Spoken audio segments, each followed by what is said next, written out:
ఆదిలాబాద్ జిల్లా వార్తల విషయానికి వస్తే దేశంలో ఉన్న కార్మికుల చట్టాలు హక్కులను పరీక్షించేందుకు కార్మిక సంఘాల ఆధ్వర్యంలో జూలై 9వ తేదీన తలపెట్టిన సార్వత్రిక సమ్మెను విజయవంతం చేయాలని ఏఐటీయూసీ జిల్లా అధ్యక్షుడు విలాస్ పిలుపునిచ్చారు.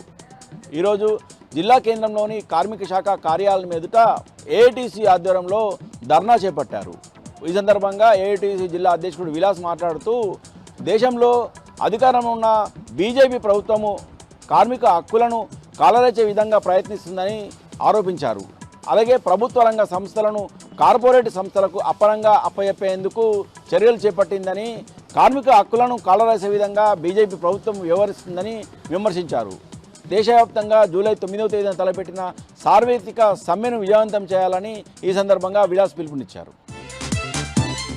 ఇక మరో వార్త విషయానికి వస్తే అకాల వర్షాల కారణంగా ఆదిలాబాద్ జిల్లాలో తడిసి ముద్దైన జొన్న పంటను బేషరతుగా ఎలాంటి షరతులు లేకుండా ప్రభుత్వమే కొనుగోలు చేయాలని both MLA Anil Jadhav demand చేశారు. ఈరోజు నేరడుగొండ మండల కేంద్రంలో ఏర్పాటు చేసిన వరి ధాన్యం కొనుగోలు కేంద్రాన్ని పరిశీలించారు. ఈ సందర్భంగా తడిసిన ధాన్యాన్ని పరిశీలించారు.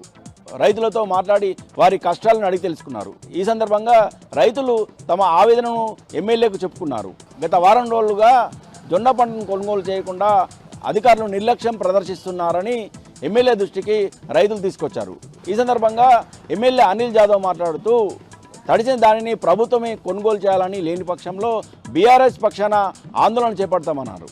అలాగే బీఆర్ఎస్ పార్టీ రైతులకు అండగా నిలుస్తుందని, అలాగే తన నియోజకవర్గంలో ప్రతి గింజ ప్రభుత్వమే కొనుగోలే వరకు తాను రైతులకు అండగా నిలబడతానని హామీ ఇచ్చారు.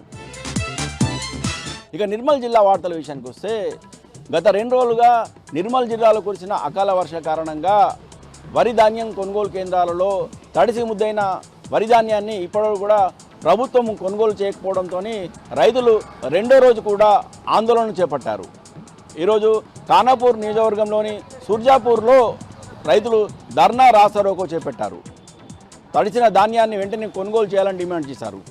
తమ కష్టాలను, ఆవేదనను పాటల రూపంలో ఈ సందర్భంగా రైతులు వినిపించారు.